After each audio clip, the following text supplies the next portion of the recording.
आसिला LPG को नहीं आउ एक बड़ अपडेट गृहिणी बड़ खबर सरकार नुआ निष्पत्ति एणिकी वर्ष को मिल एतिकिटी गैस सिलिंडर आसतु जानिबा आज आम एलपीजी रो एही नुआ अपडेट विषय गोटे वर्ष रे केतोटी गैस सिलिंडर मिल आसतु जानिबा ए वीडियो माध्यम रे तेणु वीडियो को आरंभ करने पूर्व आपण समस्त को अनुरोध जो मैंने एपर्यंत आम चैनल को सब्सक्राइब करना आपण मैंने एबे ही आम चैनल को सब्सक्राइब करूँ आउ ए वीडियो को बहुत मात्रा लाइक शेयर कमेंट करूँ एबे चलतु देरी न करके आज वीडियो को आरंभ करबा।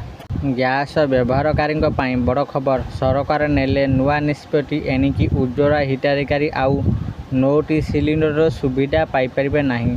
रोषेई गैस मूल्य वृद्धि और सब्सिडी उपर अधिक खर्च को दृष्टि रखी केंद्र सरकार सोमवार प्रधानमंत्री उज्ज्वला योजना PMUY हिताधिकारी वार्षिक सब्सिडी युक्त गैस सिलिंडर संख्या 9 ରୁ 4 को ह्रास कर मे 2016 आरंभ होता यह प्रमुख योजना अधीन हिताधिकारी माने प्रारंभ प्रतिवर्ष 14.2 किलोग्राम 12टी सब्सिडी युक्त एलपीजी सिलिंडर पाउथिले।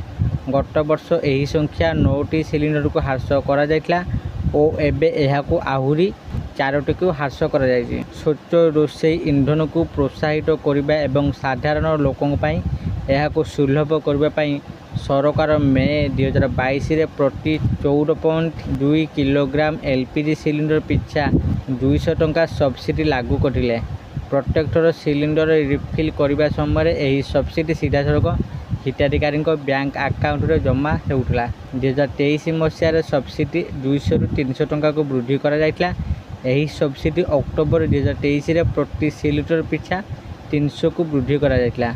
गोटे पटे एलपीजी रेट वृद्धि होता बेले वर्तमान सिलिंडर संख्या ह्रास करने को सरकार निष्पत्ति नहीं। आशा करते आपण मानक आज भिडियो निश्चित भाव में भल लगी आपण मैंने भिडियो देखिए सबकि बुझी जाइए एलपीजी रो एही नुआ अपडेट विषय। तो जो मैंने उज्ज्वला योजना हिताधिकारी से खबर से पूर्वर 9टी गैस सिलिंडर पाउथिले एबे सरकार ताकू 4टी कर गैस संकर जो से 4टी सिलिंडर पाई पारिबे आउ 4टी ही सब्सिडी पैसा मिल। यदि आपण मन भिडियो भल लगी था दयाकोरी भिडियो को बहुत मात्रा लाइक शेयर और कमेंट करूँ आउ जो मैंने एपर्यंत आम चैनल को सब्सक्राइब करना आपण मान अनुरोध आपण मैंने एबे ही आम चैनल को सब्सक्राइब करूँ। आज ये फोन देखा आउ एक नुआ भिडियो से पर्यंत मुझे आपण मान विदा रोचे। धन्यवाद।